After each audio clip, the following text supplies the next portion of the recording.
इसके बाद अब हम यहाँ पर ये स्टार्ट करेंगे माइकोबैक्टीरिया। अच्छा, ये माइकोबैक्टीरिया को हमने वहाँ पर ये स्टेनिंग के अंदर भी देखा था कि वहाँ पर कुछ बैक्टीरियाज थे जो यहाँ पर ये जो ग्राम स्टेनिंग होती है ना, इसको शो नहीं करते। उनमें से एक बैक्टीरिया कौन सा था? यहाँ पर ये माइकोबैक्टीरिया। अच्छा, एक तो यहाँ पर ये ग्राम स्टेनिंग को शो नहीं करेगा।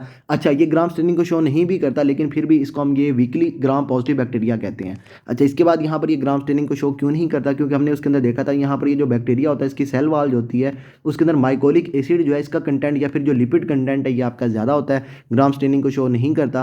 अब इसमें हमने जब बैक्टीरिया को विजुलाइज करना होता है तो हम वहाँ पर ये करवाते हैं एसिड फास्ट स्टेन या उसके अलावा यहाँ पर ये झील नील्सन स्टेन। अब इस केस में हम क्या करेंगे, यहाँ पर ये जो बैक्टीरिया है ना, जब उसको आप यहाँ पर ये देंगे ना प्राइमरी कलर देने के बाद हम क्या करते हैं कि जो बैक्टीरिया का ये जो कलर होता है ना इसको आप वहाँ से फेड करवाते हैं। उसके लिए आप यहाँ पर कोई भी एसिड वगैरह को डालते हैं और दोबारा से आप जब यहाँ पर ये सेकेंडरी कलर देते हैं तो जब आप इसको स्लाइड के ऊपर देखते हैं तो यहाँ पर ये जो प्राइमरी कलर होता है बैक्टीरिया इसको रिटेन करते हैं। नॉर्मली क्या होता है, जो एसिड होता है ये जो भी कलर होता है आप जिसको जहाँ पर भी डालते हैं एसिड क्या करता है, कलर्स को फेड करवा देता है। लेकिन ये जो एसिड फास्ट बैक्टीरियाज होंगे इसके केस में क्या होगा, जब आपने ये प्राइमरी कलर दिया होगा ना बैक्टीरिया को, वो उसको रिटेन कर रहे होंगे। यहाँ पर ये जो पिंक कलर होगा इसको इन्होंने रिटेन किया हुआ होगा। तो ये आपने इसके अंदर देख लेना, एसिड फास्ट हम इसको इसलिए कहते हैं क्योंकि ये जो प्राइमरी कलर होता है, जो प्राइमरी डाई होती है, इसके कलर को ये रिटेन करते हैं। और इसके केस में यहाँ पर आपको पिंक रॉड्स होंगे, एसिड फास्ट रॉड्स हो गए यहाँ पर ये माइकोबैक्टीरिया। इसके बाद यहाँ पर ये जो बैक्टीरियाज है इसके अंदर ये डिफरेंट बैक्टीरियाज आ जाते हैं। इसमें आपने देखना है यहाँ पर ये माइकोबैक्टीरियम ट्यूबरकुलोसिस, उसके बाद ये एवियम इंटरसेलुलर है, इसके बाद यहाँ पर ये सिक्रोफ्लेशियम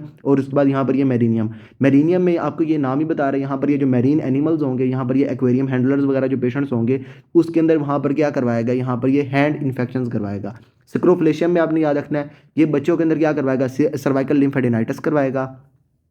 और उसके बाद ये जो टीबी के है यहाँ पर ये माइकोबैक्टीरियम ट्यूबरकुलोसिस, ये तो आपको वैसे ही पता है, ये जो पेशेंट है उसके अंदर क्या करवाता है, ट्यूबरकुलोसिस करवाता है, टीबी करवाता है। और इसके केस में आपने याद रखना है कि ये जो बैक्टीरिया होता है ये आपका ऑफन रेजिस्टेंट होता है मल्टीपल ड्रग से। तो जब आपने पेशेंट को रिजीम देना होता है तो उसके केस में आप क्या करते हैं, ये जो ड्रग रेजिस्टेंस है इसको देख के जो जो यहाँ पर ये सेंसिटिव होती हैं उसके हिसाब से वहाँ पर जो पेशेंट है उसको वहाँ पर ये जिसका जो ट्रीटमेंट है ना आप वहाँ पर चला रहे होते हैं। अच्छा, ये एक तो यहाँ पर ये माइकोबैक्टीरियम ट्यूबरकुलोसिस होकर टीबी करवाता है, ऑफन रेजिस्टेंट होता है। इसके बाद ये एवियम और ये जो इंटरसेलुलर है इसमें आपने याद रखना है ये दोनों इकट्ठे करवाते हैं, माइकोबैक्टीरियम एमियम कम्प्लेक्स हो गया।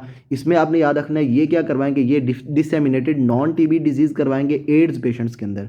तो ये आपने इसके अंदर लाजमी याद रखना है, एड्स पेशेंट के अंदर नॉन टीबी डिजीज होगी डिसएमिनेटेड। और उसके बाद ये भी बैक्टीरिया जो है ये आपके ऑफन रेजिस्टेंट होता है मल्टीपल ड्रग से। तो इसमें आपने याद रखना है जब आपके पास पेशेंट आ रहा है ना यहाँ पर ये एड्स वाला और उसका जो CD4 काउंट है वो आपका लेस देन यहाँ पर 50 सेल पर mm है, तो इसके केस में आपने क्या करना है, यहाँ पर ये जो पेशेंट होगा ना इसको आपने प्रोफाइलैक्सिस देनी शुरू कर देनी है, क्योंकि यहाँ पर ये नॉन टीबी डिजीज हो सकती है। तो इसके केस में आपने पेशेंट जो उसके अंदर आपने स्टार्ट से ही प्रोफाइलैक्सिस करवा देनी है और आपने जो पेशेंट है उसके अंदर वहाँ पर ये एजिथ्रोमाइसिन देनी है फॉर प्रोफाइलैक्सिस। तो ये सारा हो गया इसके अंदर। अच्छा, इसके बाद यहाँ पर ये जो पेशेंट है जब उसके अंदर यहाँ पर ये माइकोबैक्टीरियम ट्यूबरकुलोसिस टीबी करवाएगा तो उसमें यहाँ पर आपको पहले से पता है ये जो टीबी होगा इसके केस में यहाँ पर जो पेशेंट उसके अंदर एक तो फीवर होगा। फीवर में आपने याद रखना है कि यहाँ पर ये जो फीवर होगा ये होगा लो ग्रेड फीवर। और उसके बाद ये जो पेशेंट होगा उसको शाम में मोस्टली नजर आ रहा होगा, दिन में क्यों नहीं नजर आएगा। इसमें आपने याद रखना है कि जब मॉर्निंग होती है, मॉर्निंग में क्या होता है यहाँ पर ये जो स्टीरॉइड्स होते हैं, कॉर्टिसोल वगैरह जो होते हैं उसके वहाँ पे ये सर्ज आती है तो वो वैसे ही इम्यूनिटी जो है उसको वहाँ पे स्प्रेस कर देती है। तो दिन में तो उसको वहाँ पर नजर नहीं आएगा, दिन बाकी उसके सुबह के वक्त उसको ये कॉर्टिसोल्स की वजह से नहीं आएगा। दिन में वो काम कर रहा होगा तो ये जो लो ग्रेड फीवर है इसको इतना ये जो है ना ये खास फील नहीं होगा। शाम को जब वो वहाँ पर ना ये सुकून करने के लिए बैठेगा तो उसको फील होगा कि मेरा जो टेम्परेचर है ना वो थोड़ा सा इंक्रीज है। तो यहाँ पर ये लो ग्रेड फीवर आपने इसके अंदर याद रखना है, शाम को होगा। इसके बाद जो पेशेंट है उसके अंदर ये नाइट्स में आपको स्वेट्स नजर आ रहे होंगे, मसल वेस्टिंग हो रही होगी पेशेंट के अंदर। यहाँ पर ये जो पेशेंट है ना उसका ये वेट लॉस होगा। और उसके बाद आपने इसके अंदर देखना है ये जो पेशेंट है उसके अंदर ये कफ करवाएगा। कफ यहाँ पर प्रोडक्टिव भी हो सकती है, नॉन प्रोडक्टिव भी हो सकती है। इसके बाद यहाँ से ये जो पेशेंट है उसकी जो वेसल्स वगैरह होंगी उसको ये इरोड करेगा, तो वहाँ से ये जो ब्लड है ये आपके वहाँ पे स्पुटम के अंदर आना शुरू हो जाएगा। तो ये जो पेशेंट उसके अंदर यहाँ पर ये हेमोप्टिसिस भी करवा सकता है।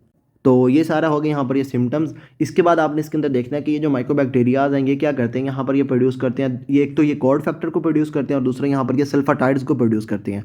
अब इसमें क्या होगा, जब ये बैक्टीरिया सेल्स के अंदर जाएंगे ना तो एक तो सबसे पहले क्या होता है यहाँ पर ये फेगोसोम्स की फॉर्म के अंदर जाता है, मैंने आपको ये लास्ट में भी बताया था। अब यहाँ पर ये जो फेगोसोम और ये जो फेगोलाइसो यहाँ पर ये जो दूसरे होते हैं ना यहाँ पर ये लाइसोसोम्स, इन दोनों को मिलाकर हम बनाते हैं यहाँ पर ये फेगोलाइसोसोम। और ये जो फेगोलाइसोसोम होता है इसमें से क्या होता है यहाँ पर ये जो होता है ना यहाँ पर ये जो लाइसोसोम्स के अंदर ये जो यहाँ यहाँ पर ये इंजाइम्स वगैरह होते हैं वो क्या करते हैं, ये जो बैक्टीरिया होता है जो फेगोसोम के अंदर आ रहा होता है इसकी वहाँ पर किलिंग करवा देते हैं। अब इन्होंने क्या करना है, इन्होंने ये जो फेगोसोम है इसकी यहाँ पर ये लाइसोसोम्स के साथ जो है ना ये कंट्रैक्शन को इन्होंने वहाँ पर जो है ना ये रुकवाना है, फेगोलाइसोसोम जो है इसके वहाँ पर फ्यूजन को इन्होंने क्या करना है, इनहिबिट करवाना है। इसके लिए क्या कहते हैं यहाँ पर ये सल्फाटाइड को प्रोड्यूस करते हैं। और दूसरा यहाँ पर ये जो कॉर्ड फैक्टर है इसमें आपने याद रखना है ये सिंपल क्या करता है, यहाँ पर ये जो मैक्रोफेजेस होते हैं उसको ये एक्टिवेट करवाता है। ये जो कॉर्ड फैक्टर है ये क्रिएट्स सर्पेंटाइन कॉर्ड अपेयरेंस इन विरुलेंस माइकोबैक्टीरियम ट्यूबरकुलोसिस स्ट्रेन्स। और उसमें यहाँ पर ये क्या करेगा, ये मैक्रोफेजेस जो होंगे इसको ये एक्टिवेट करवाएगा।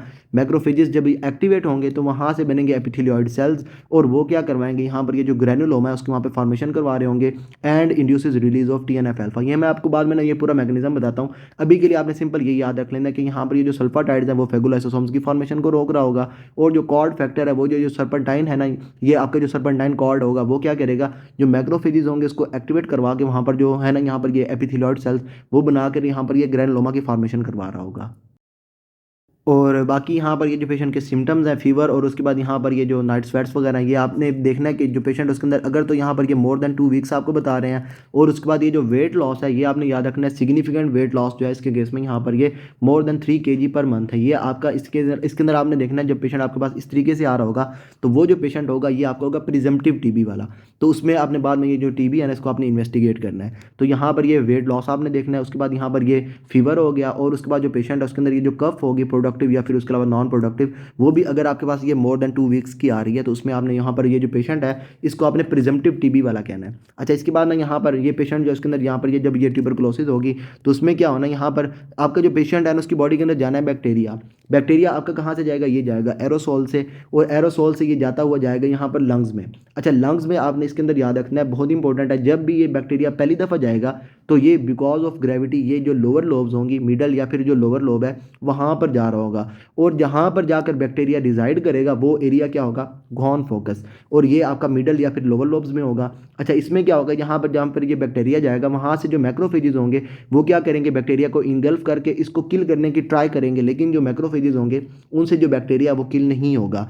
तो इस केस में क्या होगा, ये जो मैक्रोफेजेस हैं ये क्या करेंगे, इसको प्रेजेंट करेंगे अपने ऊपर ही, मतलब यहाँ पर ये एंटीजन प्रेजेंटिंग वाला काम करेंगे और ये जो आपका होगा ना एंटीजन, ये जो बैक्टीरिया होगा इसको ये प्रेजेंट करेंगे और ये प्रेजेंट करके अब इन्होंने क्या करना है, यहाँ पर ये जो T सेल्स हैं इसको ये एक्टिवेट करना है। अब यहाँ पर ये आपके जो मैक्रोफेजेस पड़े हुए हैं यहाँ पर ये एल्वेलर मैक्रोफेजेस, इन्होंने यहाँ से जो T सेल्स हैं उसकी तरफ ये एंटीजन को प्रेजेंट करके लेके जाना है, लेकिन T सेल्स तो यहाँ पर फिर नहीं रहे। तो इस केस में इन्होंने क्या करना है, ये जो T सेल्स जहाँ पर पड़े होंगे वहाँ पर जाकर इन्होंने जो T सेल्स हैं उसको एक्टिवेट करवाना है, उनकी प्रोलिफरेशन करवानी है। तो वो आपको पता है कि जो T सेल्स B सेल्स वगैरह ये आपके कहाँ पर होते हैं, लिम्फ नोड्स में होते हैं। तो इस केस में ये क्या करेंगे, यहाँ से जहाँ पर ये फोकस बना होगा, फॉर एग्जांपल यहाँ पर ये फोकस बना हुआ है, वहाँ से ये ट्रैवल करता करता ये जाएगा यहाँ पर आपके नोड्स के पास, लिम्फ नोड्स के पास, और प्राइमरीली ये कौन से जाएगा, यहाँ पर ये हाइलार लिम्फ नोड्स के पास। वहाँ से क्या होगा, यहाँ से जो T सेल्स है इसको ये एक्टिवेट करवाएगा, उनकी प्रोलिफरेशन वगैरह होगी, तो उसकी वजह से यहाँ पर ये जो लिम्फ नोड्स होंगे वो इनलार्ज हो रहे होंगे। हाइलार लिम्फ एडिनोपैथी ये आपने इसके अंदर लाजमी याद रखनी है। इस केस में क्या होगा, यहाँ पर ये जो बैक्टीरिया है ये जो हाइलार लिम्फ नोड्स होंगे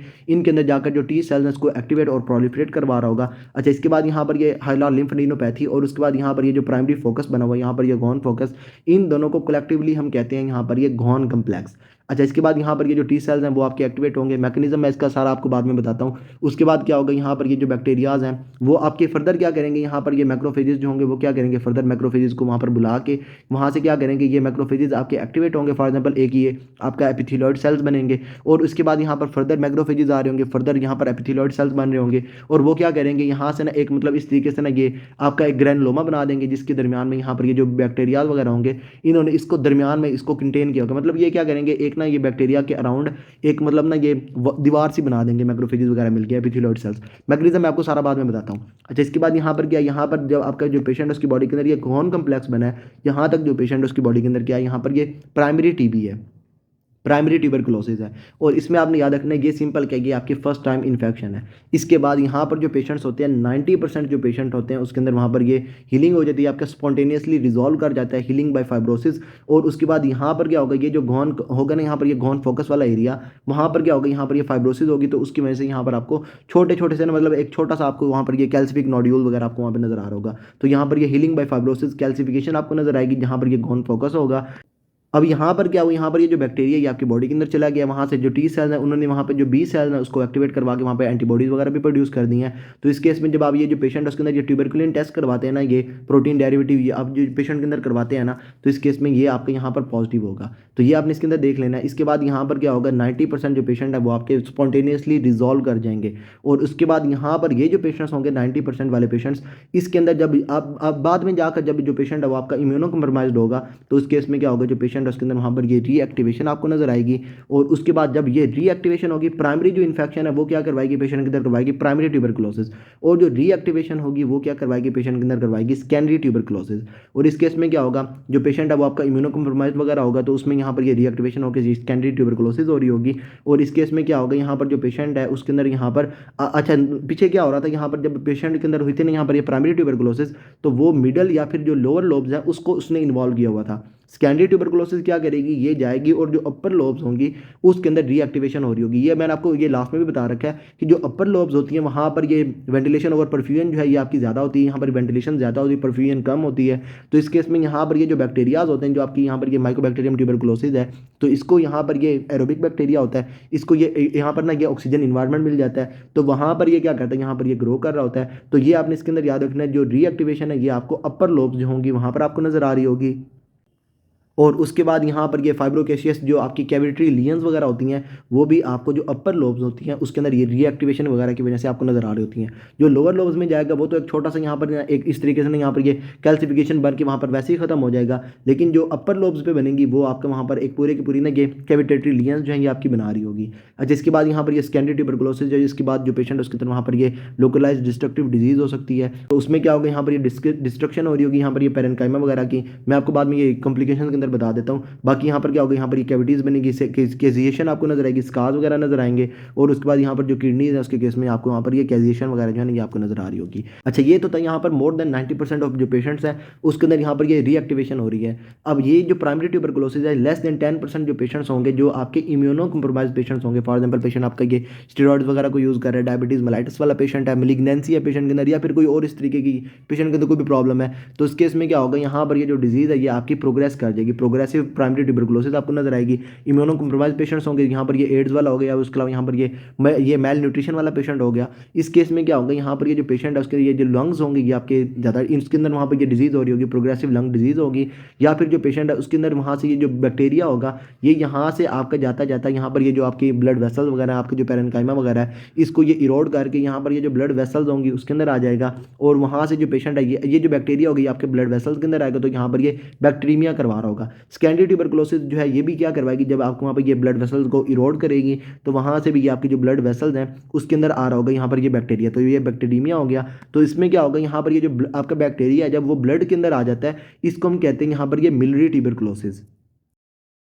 और ये जो मिलियरी ट्यूबरकुलोसिस है इसके केस में क्या होगा, यहाँ पर ये जो बैक्टीरिया है ये आपका किसी भी ऑर्गन के अंदर जा आपके क्योंकि ब्लड के अंदर आ गया तो ब्लड से ये किसी ऑर्गन के अंदर भी जाकर जो पेशेंट है उसके अंदर वहाँ पर ये डिजीज़ करवा सकता है। इंपॉर्टेंट जो आपने इसके अंदर याद रखना है, यहाँ पर ये मेनिंजेस को इन्वॉल्व कर सकता है, वर्टिब्रास को जब ये इन्वॉल्व करेगा तो इसको हम कहेंगे यहाँ पर ये पॉट्स डिजीज़, ये आपने लाजमी इसके अंदर याद रखना है, पॉट्स डिजीज़ और कुछ भी नहीं है। यहाँ पर जब ये टीबी जो है ये आपकी यहाँ पर ये क्या कहते हैं इसको, ये आपकी ब्लड के अंदर आकर यहाँ पर ये जब ये वर्टिब्रास को इन्वॉल्व कर देगा तो ये पॉट्स डिजीज़। इसके अलावा यहाँ पर ये आपकी जो स्किन है उसको ये इन्वॉल्व कर सकता है, और स्किन के केस में यहाँ पर जो आपकी डिजीज़ होगी उसमें आपने सिंपल याद रखना है, यहाँ पर हम इसको कहेंगे यहाँ पर ये ल्यूपस वल्गैरिस। ल्यूपस वल्गैरिस और कुछ भी नहीं है, यहाँ पर ये जो बैक्टीरिया जब आपको वहाँ पर स्किन के अंदर जाकर डिजीज़ करवा रहा होगा तो आपके जो टीबी होगा वो क्या होगा, यहाँ पर ये lupus vulgaris.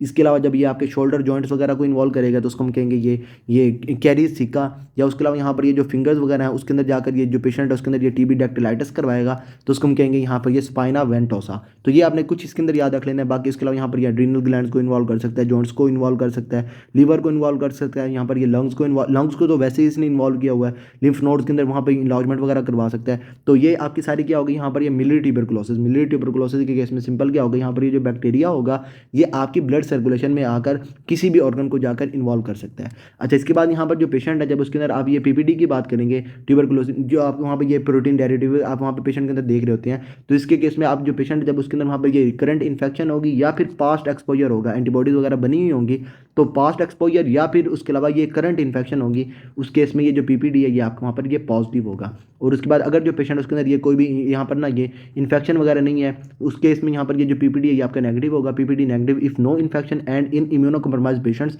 Specially with low CD4 count. तो यहाँ पर ये CD4 सेल्स जो हैं जब ये भी आपके वहाँ पर बहुत ज़्यादा कम हो जाएंगे तो उस केस में भी यहाँ पर ये जो पीपीडी है ये आपका नेगेटिव होगा।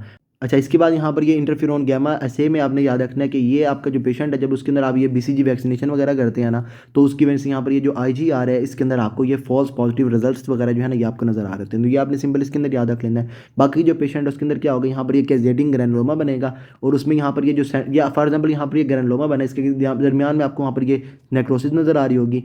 ये caseating granuloma with central necrosis and Langhans giant cells are characteristic of secondary tuberculosis. मैंने आपको यहाँ पर ये भी बताया था, यहाँ पर ये जो ग्रैनुलोमा वगैरह बनेगा वो आपका स्कैंडी ट्यूबरकुलोसिस जो है उसी के केस में वहाँ पर आपका बन रहा होगा। अच्छा, इसके बाद यहाँ पर ये do not confuse Langhans giant cells fused macrophages with Langerhans cells. Langerhans cells क्या होते हैं, आपके डर्मल जो है यहाँ पर ये एंटीजन प्रेजेंटिंग सेल्स होते हैं, लेकिन ये जो लैंगहान सेल्स हैं ये क्या है, यहाँ पर ये आपके मैक्रोफेजेस हैं। अच्छा, इसके बाद ये आपकी जो है ना ये फ्यूज मैक्रोफेजेस हैं। अच्छा, इसके बाद यहाँ पर जो पेशेंट है उसके अंदर जब ये TB रीएक्टिवेशन होगी उसके जो रिस्क फैक्टर्स है उसके अंदर ये रिस्क इंक्रीज होगा in immunocompromise individuals. For example ये HIV का पेशेंट है, आपका ऑर्गन ट्रांसप्लांट वाला पेशेंट है, उसके बाद ये जो पेशेंट है वो आपके ये TNF अल्फा इनहिबिटर्स वगैरह को यूज़ कर रहा है, उसमें यहाँ पर ये जो TB की रीएक्टिवेशन है ये आपको नजर आ रही होगी। और ये जो रीएक्टिवेशन है इसके केस में आपकी जो एपिसिस ऑफ लंग्स हैं जो अपर लोब्स होंगी वो आपकी मोस्टली इन्वॉल्व हो रही होंगी। तो यहाँ पर ये reactivation has a predilection for apices of lungs due to bacteria being highly aerobic. अच्छा, इसके बाद यहाँ पर ये रिस्क फैक्टर्स में यहाँ पर ये देख लेंगे आपका जो पेशेंट है उसकी बॉडी के अंदर ये इनहेलेशन से जाएगा बैक्टीरिया। और रिस्क फैक्टर्स में बहुत ही इंपॉर्टेंट यहाँ पर ये HIV या फिर एड्स की इन्फेक्शन, इसके अलावा over crowding for example refugees या फिर जो पेशेंट है वो आपके प्रिजनर्स हैं उसके अंदर ये आपको नजर आ रहा होगा, उसके अंदर ये रिस्क फैक्टर्स है।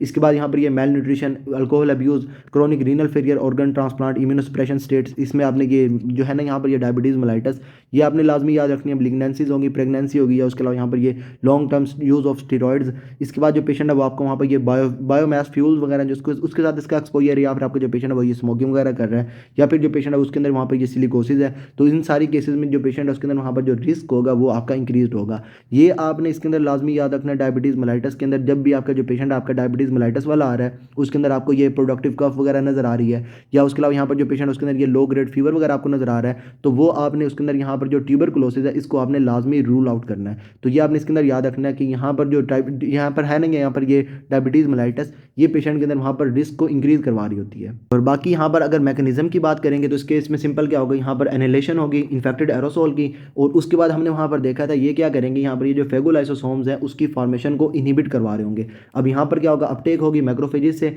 Uptake by macrophages and inhibition of phagolysosome formation. और उसके बाद यहाँ से क्या होगा, यहाँ पर ये जो मैक्रोफेजेस होंगे वो क्या करेंगे, यहाँ पर जो CD4 T सेल्स होंगे इनको ये प्रेजेंट कर रहे होंगे, एंटीजन प्रेजेंटिंग वाला काम करके CD4 T सेल्स को प्रेजेंट करेंगे। और वो क्या करेंगे, यहाँ पर ये जो CD4 T सेल्स हैं ये इंटरफेरोन गैमा जो है इसको ये प्रोड्यूस करेंगे। और ये जो इंटरफेरोन गैमा है इसका काम क्या है, ये आपके जो फेगोलाइसोसोम्स होंगे इसके वहाँ पर मैच्योरेशन करवा रहा होगा इन इन्फेक्टेड मैक्रोफेजेस। और उसके बाद यहाँ पर ये क्या करेगा, ये नाइट्रिक ऑक्साइड जो है उसकी एक्सप्रेशन करवाएगा, जो यहाँ पर जो बैक्टीरिया है उसकी वहाँ पर ये किलिंग करवा रहा होगा। ये आपने इसके अंदर याद रखना है। यहाँ पर ये इंटरफेरोन गैमा क्या करेगा, ये जो फेगोलाइसोसोम्स है इसकी मैच्योरेशन करवा कर वहाँ से जो है ना यहाँ पर ये नाइट्रिक ऑक्साइड वगैरह जो है इसको प्रोड्यूस करवा के बैक्टीरिया की किलिंग करवा रहा होगा। साथ ही यहाँ से क्या होगा, यहाँ पर ये जो बैक्टीरियाज हैं ये जो मैक्रोफेजेस हैं ये क्या करेंगे, यहाँ पर ये एक्टिवेट हो जाएंगे, मैक्रोफेजेस एक्टिवेशन। और ये जब मैक्रोफेजेस एक्टिवेट हो जाएंगे तो ये आपके बन जाएंगे एपिथेलियोइड सेल्स। और ये जो एपिथेलियोइड सेल्स हैं ये आपके जो TNF अल्फा इसको ये प्रोड्यूस करेंगे। और वहाँ से क्या होगा, ये जो मैक्रोफेजेस हैं यहाँ पर ये कीमोटैक्सिस करवाएंगे, यहाँ पर ये जो है ना यहाँ पर ये मैक्रोफेजेस ये फर्दर मैक्रोफेजेस को यहाँ पर बुला रहे होंगे, कीमोटैक्सिस होगी। और वहाँ से क्या होगा, फर्दर एक्टिवेशन होगी, फर्दर यहाँ पर ये एपिथेलियोइड सेल्स वगैरह बन रहे होंगे। और वहाँ से क्या होगा, ये मैं आपको जो बताया था ना यहाँ पर ये एपिथेलियोइड सेल जो है ये आपस में इस तरीके से मिलके एक पूरे का पूरा वहाँ पर ना ग्रैनुलोमा बना देंगे। तो यहाँ पर ये solid granuloma formation and containment आपका जो बैक्टीरिया होगा उसको ये इन्होंने यहाँ पर जो है ना इसको दरमियान में इन्होंने यहाँ पर जो आपकी ये ग्रैनुलोमा बना होगा उसके अंदर इन्होंने इसको ये कंटेन किया हुआ होगा। अच्छा, इसके बाद यहाँ पर आपने देखना ये जो CD4 T सेल है ये आपका प्रोटेक्टिव इम्यून रिस्पॉन्स है। और इस केस में यहाँ पर ये T हेल्पर 1 जो होंगे वो एक्टिवेट होंगे। T सेल्स यहाँ पर ये दोबारा से इन्होंने यहाँ पर भी बना के भी दिखाया हुआ, यहाँ पर ये जो मैक्रोफेजेस होंगे जब उसके अंदर यहाँ पर ये बैक्टीरिया जाएगा तो वो मैक्रोफेजेस जो यहाँ पर ये आपकी जो है ना जब एक्टिवेट हो गए तो यहाँ पर ये एपिथेलियोइड सेल्स बन गए। इस दौरान इन्होंने क्या किया, यहाँ पर ये जो T सेल्स हैं इसको वहाँ पर इन्होंने एक्टिवेट कर दिया, CD4 T सेल्स एक्टिवेट हुए। वहाँ से क्या हुआ, यहाँ पर ये इंटरफेरोन गैमा जो है ये आपका प्रोड्यूस हुआ। साथ ही यहाँ से क्या हुआ, ये जो CD4 T सेल्स हैं इन्होंने कुछ यहाँ पर ये मेमोरी रख ली। और जब ये दोबारा से पेशेंट के अंदर इन्फेक्शन होगी तो ये जो मेमोरी टी सेल्स होंगे ये फौरी आकर वहाँ पर जो बैक्टीरिया होगा ना उसको वहाँ पे किलिंग करवा रहे होंगे। अच्छा, यहाँ पर आपने देखना है कि ये जो आपके वहाँ पे हुआ है ना ये वाला सारा काम ये टी हेल्पर 1 करवा रहे हैं। अच्छा, इसके बाद यहाँ पर जो पेशेंट है उसके अंदर अगर तो ये मैक्रोफेजेस जो एक्टिवेटिंग रिस्पॉन्स है ये आपका होगा वीक, तो इस केस में जो पेशेंट उसके अंदर आपको ये नजर आएगी डिलेड टाइप हाइपर सेंसिटिविटी। और ये आपने याद रखना है ये जो डिलेड टाइप हाइपर सेंसिटिविटी है ये कौन करवाएंगे, CD8 साइटोटॉक्सिक जो सेल्स हैं वो करवाएंगे। और साइटोटॉक्सिक का मतलब क्या, ये आपकी जो सेल्स वगैरह होंगी उसके लिए टॉक्सिक है, तो वहाँ से जो आपके लंग्स होंगे ये आपके डिस्ट्रक्ट हो रहे होंगे, लंग्स की जो टिश्यू होगा उसकी डिस्ट्रक्शन आपको नजर आ रही होगी।